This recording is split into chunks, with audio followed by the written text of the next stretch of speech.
de agir no nosso meio, de acordo com o teu propósito, de acordo com a tua vontade dessas pessoas, para nós que estamos aqui nessa noite. Em nome de Jesus. Amém. Você que trouxe a palavra de Deus, abra lá no livro de Oséias, capítulo 6.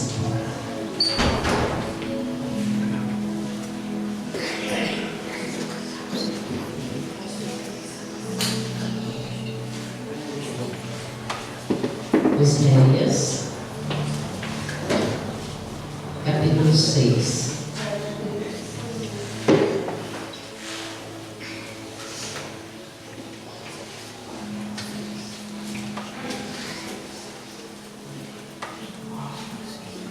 Amém?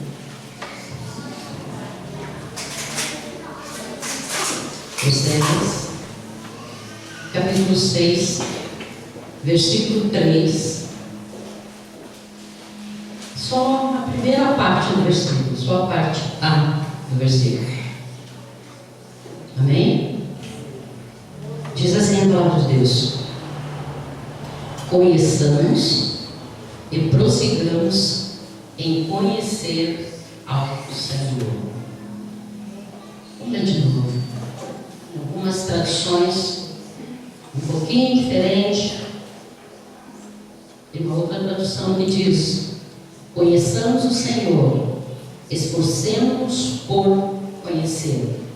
Mas eu acredito que o versículo que nós mais conhecemos, a tradução que nós mais conhecemos é: conheçamos e prossigamos em conhecer ao Senhor.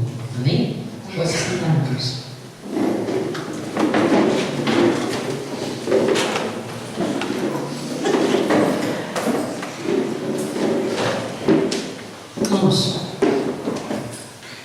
Esse texto, essa primeira parte desse versículo, ele é bem simples de nós entendermos, porque ele é claro.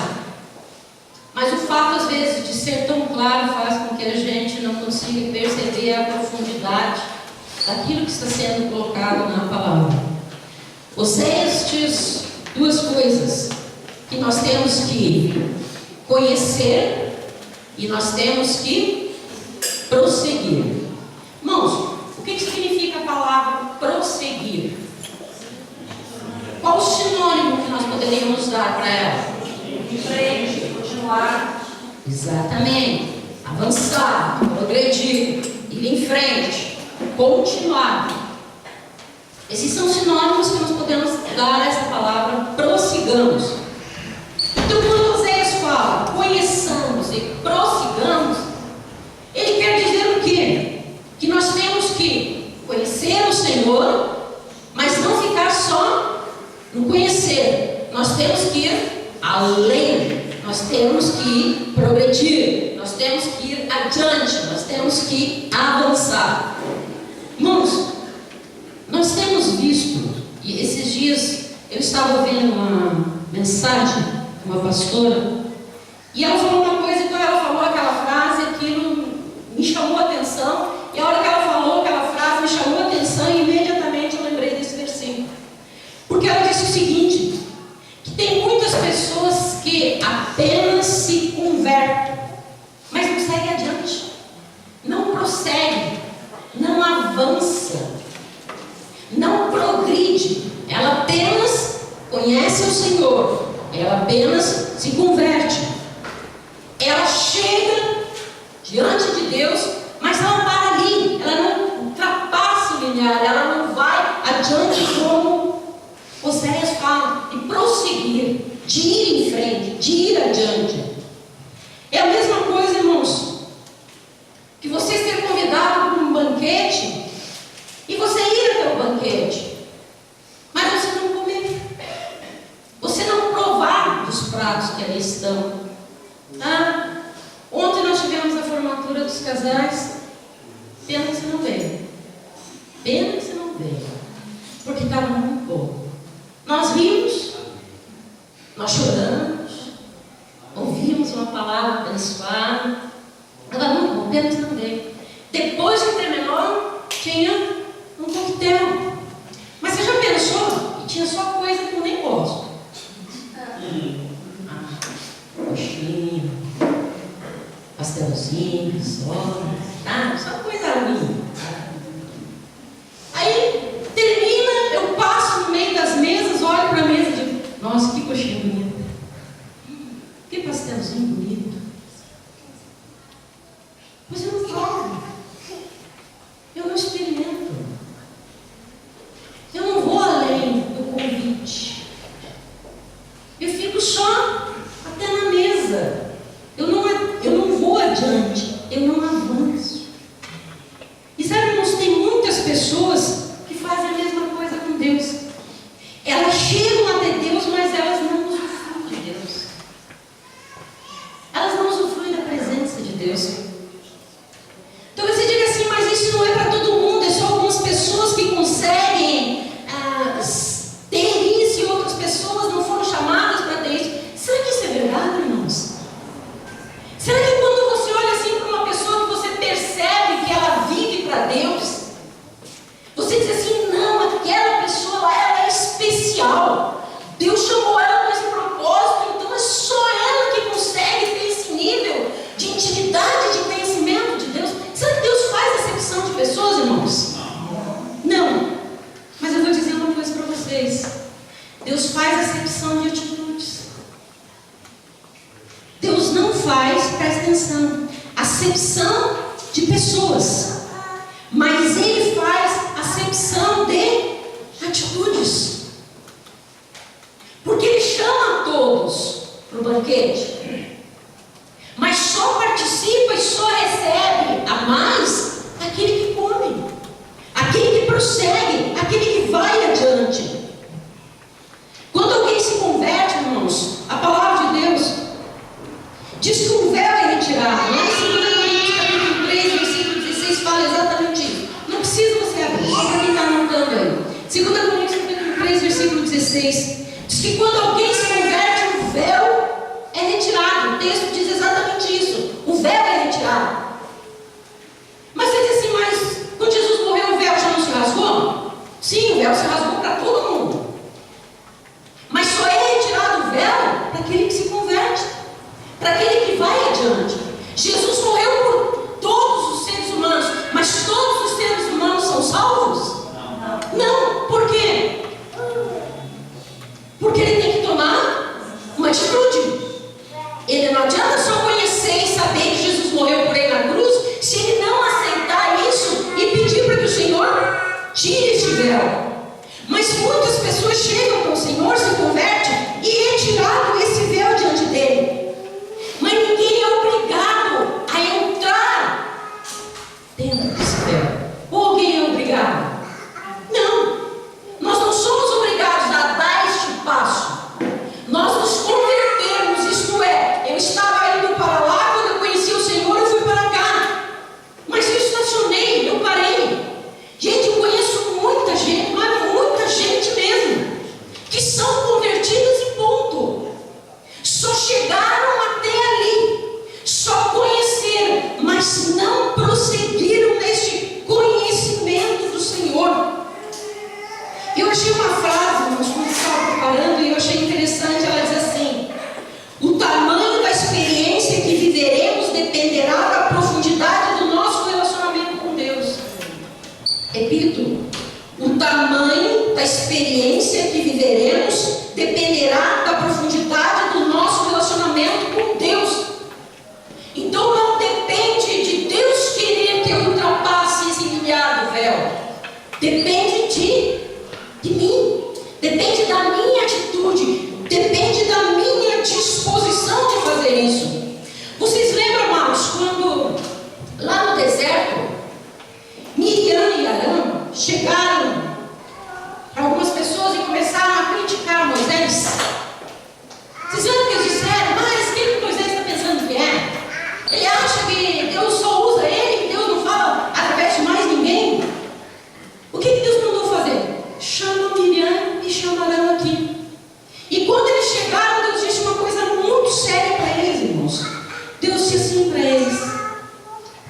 mim, as outras pessoas, eu falo através de um profeta.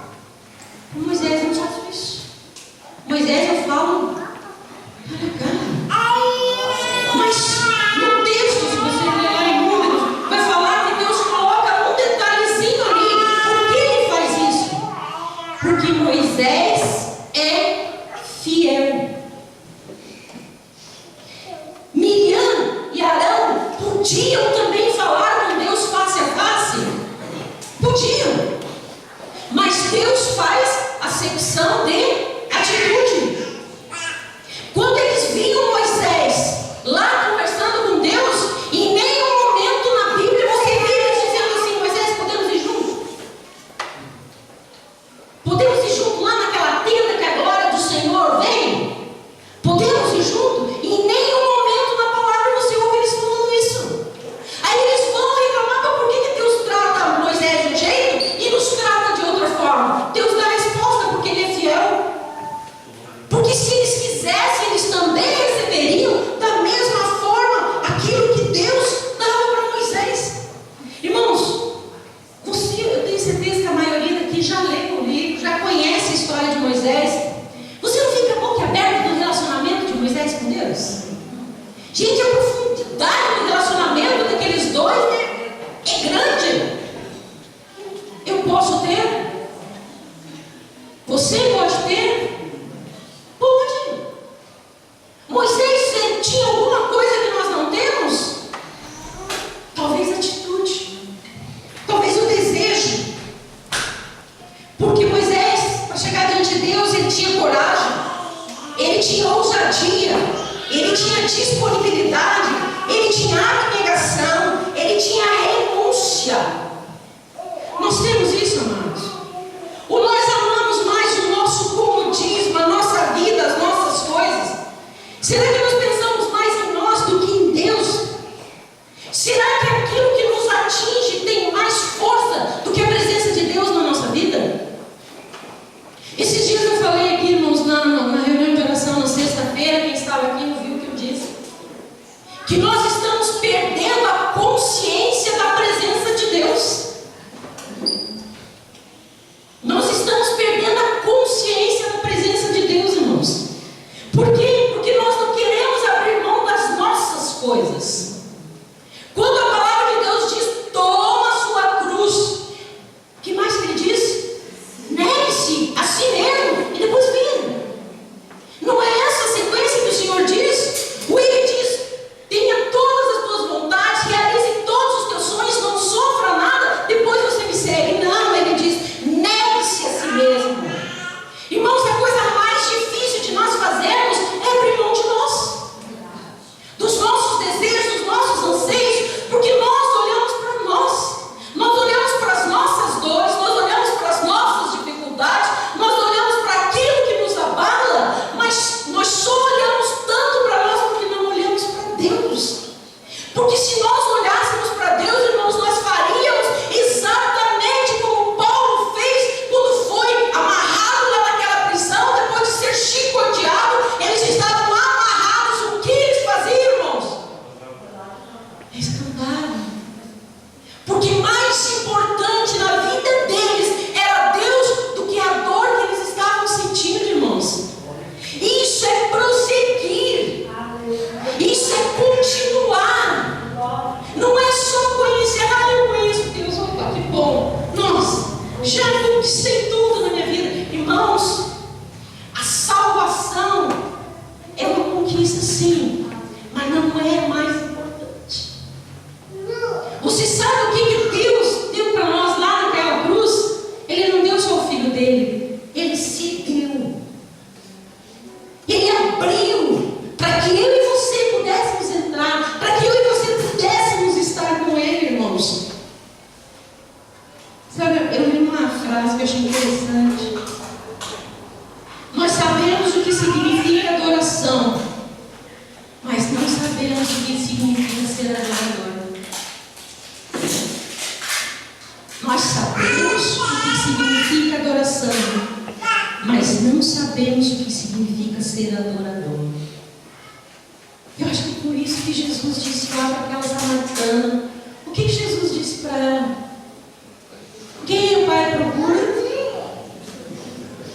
verdadeiros adoradores. Porque a adoração, irmãos, não é louvor.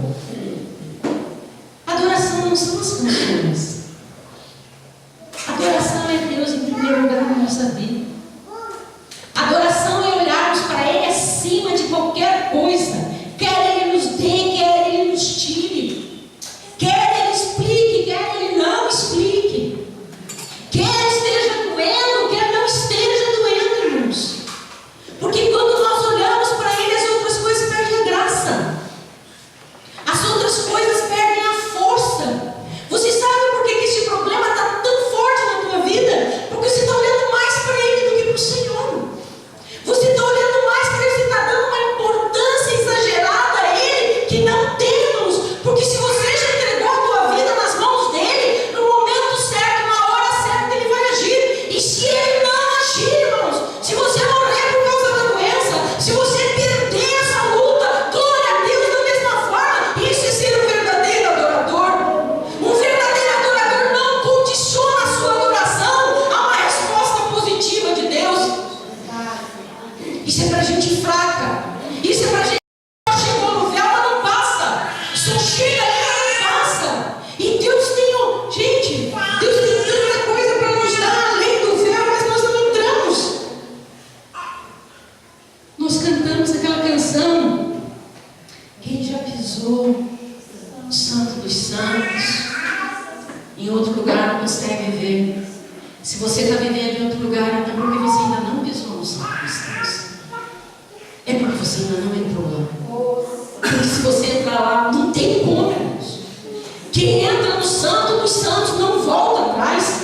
Porque o mundo é uma porcaria diante. Não tem nada que se compare a estar no Santo dos Santos. A fazer parte daquilo ali, irmãos. Mas você, qual é a primeira parte desta música, irmãos? Qual é a primeira frase dessa música? Eu me rasgo por inteiro. Eu me rasgo por inteiro.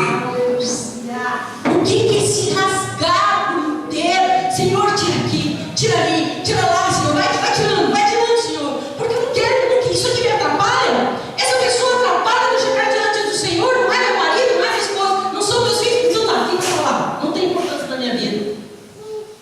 O trabalho, a mentira, o mau hábito, não sei. Essa música diz: eu me rasgo por inteiro. Para quê? Eu faço tudo para quê? Para te ter novamente. Não, uma tristeza tão grande na minha alma. Quando eu vejo que é a minoria da igreja que entende isso. Eu não estou falando daqui, irmãos, eu não estou falando daqui. Eu estou falando da igreja em geral. É a minoria que consegue compreender e conceber o entrar, o passar, o ir adiante, o prosseguir. Eu gostaria de fazer uma comparação com você, irmãos. Para chegar no Santo dos Santos, tinham dois lugares que precisavam ser passados. Tinha o ato exterior, tinha o santo lugar, e só depois chegava no Santo dos Santos. Esses três lugares, irmãos, representam os três tipos de intimidade que nós temos ou não com Deus. Eu gostaria de falar de cada um deles e gostaria que você prestasse atenção. Onde é que você está? Onde é que eu estou?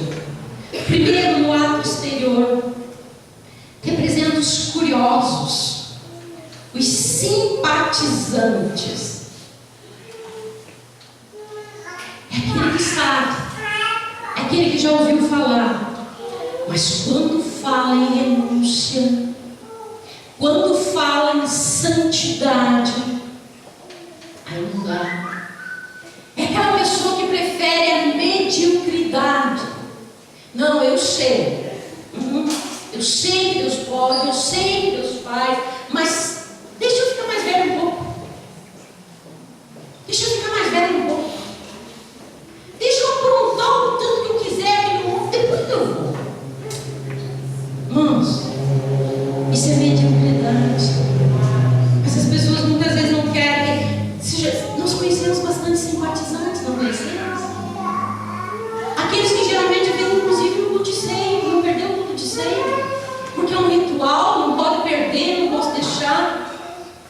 Simpatizante, irmãos, é aquele que vem uma vez por mês na igreja. Isso é ser simpatizante. Isso não é fazer parte do corpo. Fazer parte do corpo é estar ligado, é estar junto, é estar trabalhando. Isso não se faz uma vez por mês na igreja. Isso é aquelas pessoas que ficam lá no ato exterior, irmãos. É aqueles que preferem as coisas assim de longe, mais ou menos. Sabe, irmãos, essa semana, na quinta-feira, eu vim pro culto. E quando eu cheguei aqui, a armação do meu óculos quebrou. E quem usa óculos para ler, imagina o desespero. Eu passei sexta-feira e fiquei de ver agora, Jesus. Aí liguei para as óticas e disseram: não, se o tamanho da lente der certo, a gente consegue um aro. Se não, você vai ter que mandar fazer uma lente para caber no aro. Digo: Jesus, como é que eu vou ficar? Jesus, eu tenho que pregar domingo, eu tenho aula segunda-feira, como é que eu vou dar aula sem ler? A não ser que alguém fique com o cartaz lá atrás, levantando assim, segurando, porque de longe enxerga. Mas de perto eu não via nada. Era aquele monte de letrinha ali, mas não fazia sentido nenhum. Aí, sábado pela manhã, fui pro centro e digo: Senhor, vai preparando uma armação aqui pro óculos. Aí entramos na primeira e disse: não, vamos lá, medir uma chama. Aí quando você põe o óculos, ai, coisa boa poder ver. Nossa. Aí parece que as coisas estão com uma claridade, ficam. Sabe, irmãos? Tem pessoas que são assim.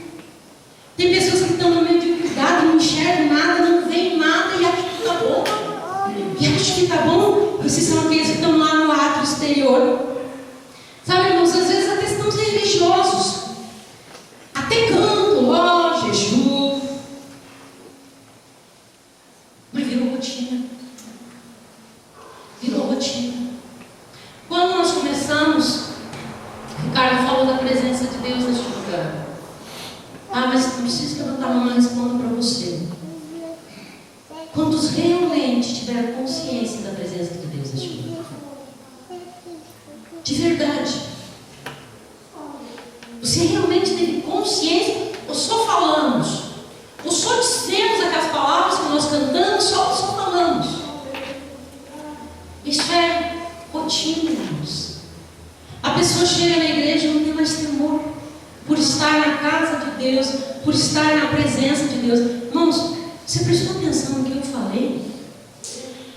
Nós estamos na presença de Deus. Como é que alguém em sã consciência, estando na presença de Deus, consegue ficar olhando o celular? Consegue levantar 50 vezes para tomar água? Não é possível que em 2 horas a pessoa não consiga ficar sem tomar uma água. Não, tudo bem, pensei, pode ir, não problema ninguém tomar água, não pode tomar, à vontade. Mentira, irmãos. Que consciência é essa da presença de Deus se nós não respeitamos o lugar que é a casa dele? Se a gente fica em casa lá pensando: não sei se eu vou no culto, não sei, vai que eu já sei que vai pregar de manhã, vai não. Não, você não precisa gostar de mim. Não precisa gostar de mim. Mas a palavra não é minha. A palavra é do Senhor. E desde que eu não esteja aqui falando besteira, criando um quinto evangelho, criando bobagem, você pode não gostar de mim, fica à vontade de não gostar de mim. Mas a palavra você escute. A palavra você escute. Sabe, irmãos, aquele que fica no ato exterior é aquele que retrocede na primeira dificuldade. E sabe o que é, irmãos? Às vezes não sai da igreja, mas está só o corpo. Está só o corpo. E sabe o que as pessoas se tornam? Críticos. Mas crítico que nunca viu. Murmurador até o último. Sabe, irmãos, eu botei a cadeira ali, tirou a cadeira do lugar, pronto, eu vou para a igreja. Irmãos, quando nós estamos lá no ato, é assim que nós agimos. Eu não gostei da música que o Ricardo cantou. Por que ele não cantou outra? Não gostei porque ele ficou chorando. Já se viu? Fica chorando. Não quero chorar. Eu não gostei da roupa da pastora Angelita hoje. Imagina, já sentiu o que acontece? Irmãos, aí a pessoa sai do culto e diz assim: o culto estava frio. Você poderia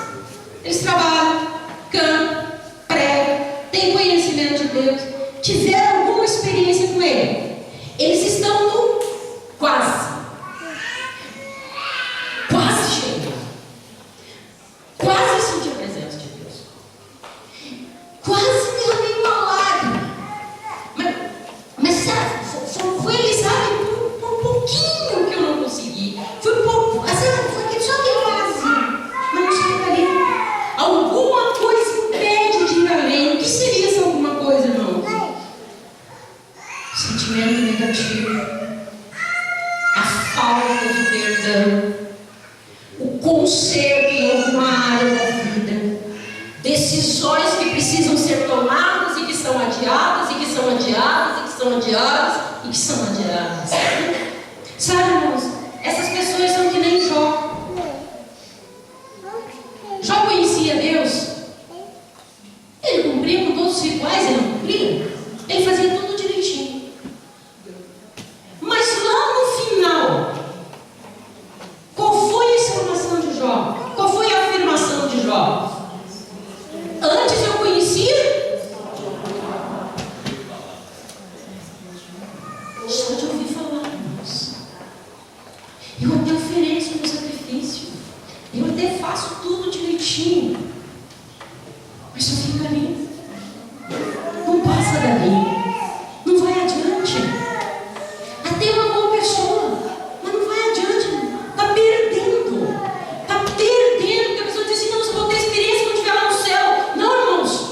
Deus deixou essa experiência para nós termos aqui na terra.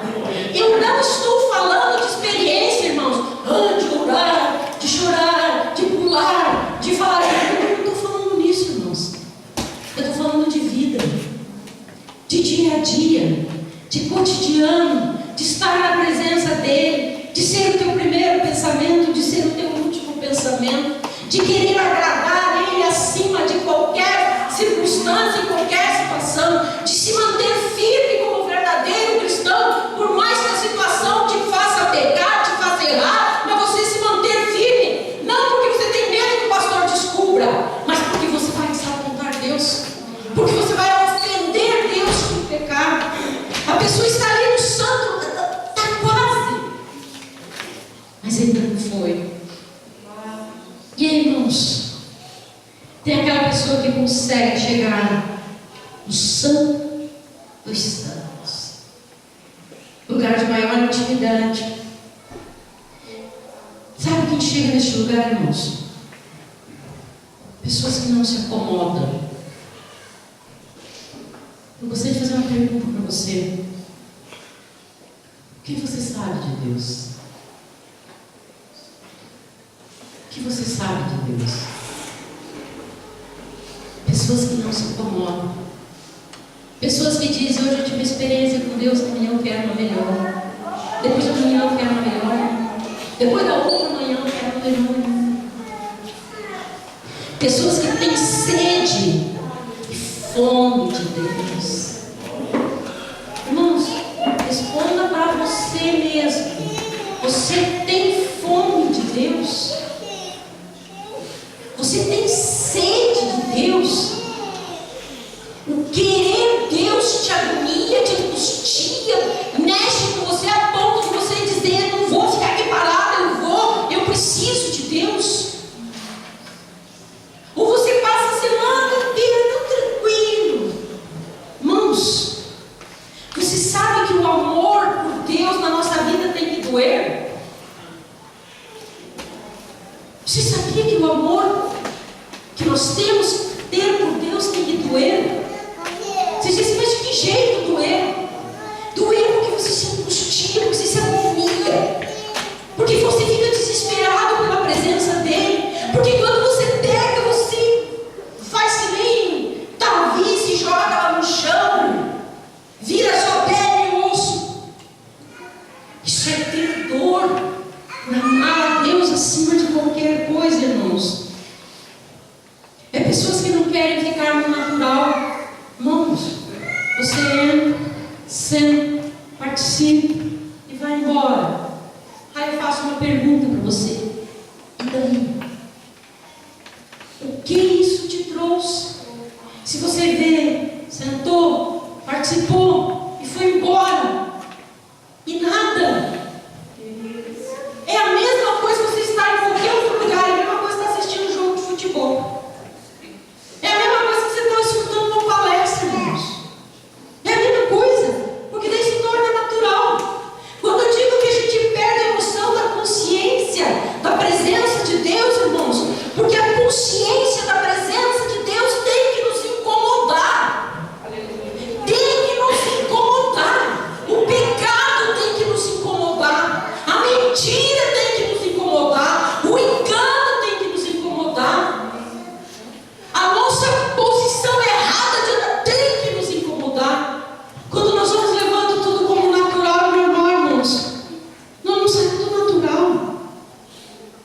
ficando ali. Ai, irmãos, a pessoa que entra no Santo dos Santos, ela quer ir além, ela quer prosseguir, ela quer ter consciência da presença de Deus, não porque alguém diz que Deus está aqui, mas porque ela sabe que Deus está aqui. É diferente, irmãos, é muito diferente. É muito diferente eu dizer para você: Deus está aqui. É muito diferente de você sentir: Deus está aqui. É muito diferente, Deus, é muito diferente. Aquele que vai para o Santo dos Santos é aquele que olha para si, não está satisfeito, não se contenta com a mediocridade, não olha para os seus problemas, dores, decepções como se isso fosse a principal ocupação da sua vida. O seu olhar, pensamento está na vontade de Deus. Sabe, irmãos, quando você percebe que uma pessoa está no Santo dos Santos, é quando você vai conversar com ela, ela não fala de problemas, ela não murmura, ela não reclama, ela diz: oh, como Deus é bom, oh, como eu amo meu Deus, oh, como é bom estar na presença de Deus, apesar de, acima das circunstâncias, irmãos. Quem vai para o Santo dos Santos, irmãos, é quem sente falta de Deus,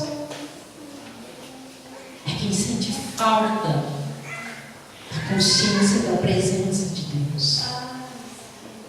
Qual foi a última vez, irmãos, que você sentiu falta dessa consciência da presença de Deus? Você lembra de Ezequiel, quando ele foi levado lá diante do rio? Adiantou ele só molhar o pé? Adiantou ele molhar só a canela? Só a cintura? Só as costas? Não.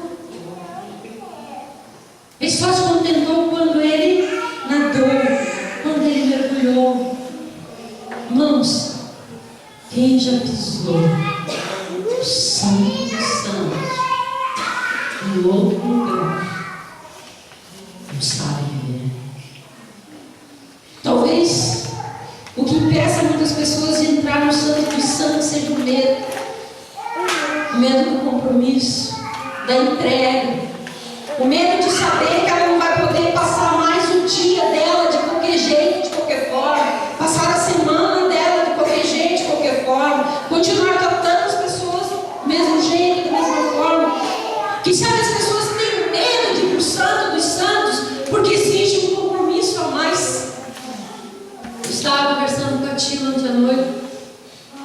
Ela disse que quando falavam desse texto de Ezequiel, ela disse que ela tinha medo, porque ela tinha medo de colocar o pé na água e de ir entrando, porque conforme você for entrando, irmãos, o teu compromisso vai aumentando, o teu temor vai aumentando, a tua vida com Deus vai aumentando. Irmãos, não adianta você dizer assim: ah, mas eu oro todos os dias. Irmãos, eu conheço pessoas que oram em jejum e mesmo assim estão distantes de Deus da mesma forma.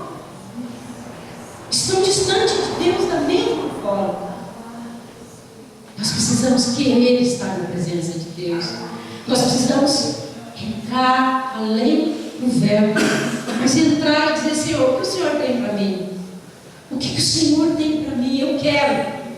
Deus, eu não quero olhar para a vida de Moisés e dizer: nossa, como o Senhor usou a vida dele. Eu não quero olhar para a vida de Paulo e dizer: nossa, como o Senhor usou a vida de Paulo. Eu não quero olhar para Pedro e dizer: nossa, Senhor, como o Senhor usou a vida de Pedro. Eu não quero olhar para aqueles grandes homens da fé e dizer: nossa, como o Senhor usou a vida deles. Irmãos, tinha um dos heróis da fé que ele era tão usado por Deus que quando ele pregava, as pessoas se agarravam nos bancos de medo do chão se abrir e eles caíram direto no inferno. Tinha um homem daquele que ele entrou numa fábrica, ele não abriu a boca, mas quando ele entrou, as pessoas que estavam trabalhando simplesmente começaram a chorar e largaram o seu serviço e foram dobrar os seus joelhos e foram orar e foram se jogar diante de Deus. O que eles tinham que eu não tenho? Atitude. O que eles tinham que eu não tenho? desejo, vontade, de me rasgar por inteiro, de abrir mão de mim. Irmãos, é difícil abrir mão da gente. É difícil abrir mão dos nossos sentimentos. É difícil abrir mão das nossas convicções. Tanto que muita gente, eu não sou assim, quem quiser que me ature. Não tá. Então, viva a vida assim. Mas se você quer entrar, amados, no santo dos santos, saiba que existe renúncia. Tomar a cruz e seguir a voz do Senhor. Seguir, fazendo o que Ele fez. Ninguém mais do que Jesus renunciou. Ele deixou o exemplo para que nós andássemos atrás dele, para que nós fôssemos atrás dele. Irmãos, igreja, é muito bom estar na igreja, é muito bom ouvir a palavra, é muito bom receber bênção, mas melhor ainda é crescer, é amadurecer. Esses dias nós estávamos discutindo, irmãos, se nós colocássemos a escala dos pregadores lá na parede, todo mundo tem acesso, quantos teriam a capacidade de passar lá e olhar? Quinta-feira, fulano, domingo, fulano, vou deixar para só os 3 fulano. Se você pensa em fazer isso, irmãos, você não entrou no simples. Você ainda não entendeu o que é conversar. Você ainda não amadureceu o suficiente. Porque Deus é tão misericordioso, tão misericordioso, tão misericordioso, que Ele nos faz quebrar na chave. Você não faz ideia. Como Ele usa Deus. Feche seus olhos. Curva a sua cabeça.